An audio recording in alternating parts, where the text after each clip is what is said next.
to the widespread impression that he was denied control of the structures of the party in Rivers State, the People's Democratic Party (PDP) has blasted Governor Siminalayi Fubara of Rivers State, accusing him of whining after initially rejecting an offer to control the party machinery.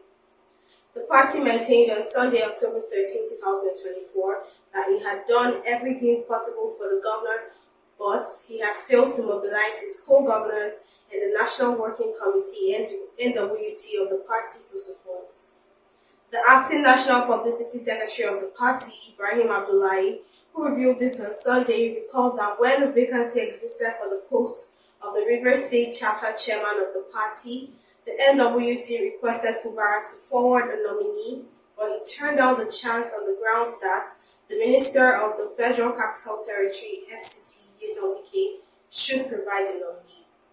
The party spokesman wondered at what point the Rivers governor realized that he had to take control of the party structure in the state. He denied that the national leadership of the party had taken the side of the former Rivers State governor against the incumbent. Asked why the PDP could not support Governor Fubara in his struggle with Wike for the control of Rivers PDP, he explained, I quote, "It is a very, very long story that we will not be able to make sense of now. The kind of opportunity given to Fubara by this party is a sort that you never imagined exists from any political party to any of its members, not to governor, not to president. It is the sort that you would not believe any member will enjoy, any person, no matter his status, whether a former president, because if I start now talking, I'll dig out what we have been keeping in the cooler, the opportunities, the chances, the repeated chances given to this governor for him to take the leadership and take control of the structure. He was the first person that came to meet this NWC when they requested for the replacement of the state chairman of the PDP. He said, no, nobody should call him that, they should call him Oga in Abuja. Let Oga give the person anyone Oga gives he is comfortable." This was the beginning of the whole of this problem. He was the one who said he cannot take decisions when Nyesom Wike is still alive.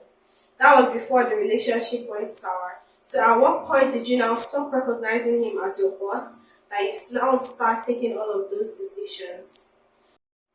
See why we don't need to delve too much into the back and forth of Rivers State. What is important is that at the point that we have reached now, the summary of it all is that the governor with a state like Rivers, it was the same state Wike occupied that he was able to give PDP the required opposition it confronted the Buhari-led federal government for 8 years. Fubara is sitting on that same saddle now and yet cannot be able to rally his colleagues, governors behind him. He cannot be able to hold the National Working Committee to identify with him just because his predecessor is a minister in Abuja. All of us, we thought he was worthy of your attention, but the more you look, the less you understand.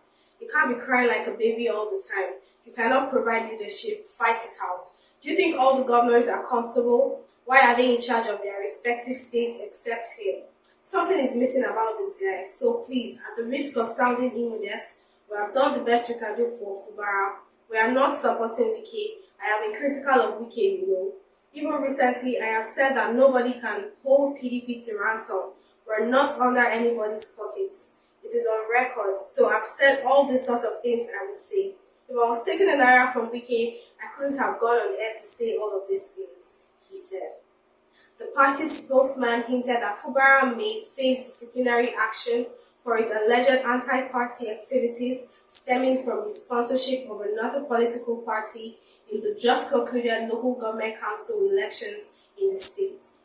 He also revealed that the chairman of the PDP Governors Forum and governor of Bauchi State may similarly face disciplinary action for attending the swearing-in ceremony and supporting the opposition local government chairman in Rivers State. He added that, I quote, "That is a clear anti-party on the part of the governor, and we will wait for him with that himself. The governor that went to identify with him during the inauguration of the elected officials himself, the chairman of the Governors Forum will be accused of anti-party. And this is why we are always careful to, apply the sledgehammer on the heads of all those persons accused of identifying with this thing called anti-party. Because you would soon realize that you have finished all the members of the party and you are leaving nobody behind. Everybody has one action or the other that can constitute what is anti-party in the face of law. So in the running party, because he went there, they were inaugurated. None of them was PDP local government chairman. None, 21 of them. But the chairman of the PDP forum went there, gave his blessing for a sitting PDP governor to inaugurate the opposition party, and then they were all joyful and in festive mood. How will you now say you are serving PDP with this action alone? He said. The party spokesman affirmed that PDP can lose the control of Rivers State following the ceding of local government control to Action People's Party, APP. I quote, "It is a strong possibility, but if that happens, you can be sure we'll retrieve our state in 2027. It is just a question of time. It will be unfortunate if that happens, but from the way this whole thing is looking, we might get to that level," the party's spokesman declared. From Lagos, this is Mr. Dominic Wike, News Express Nigeria TV.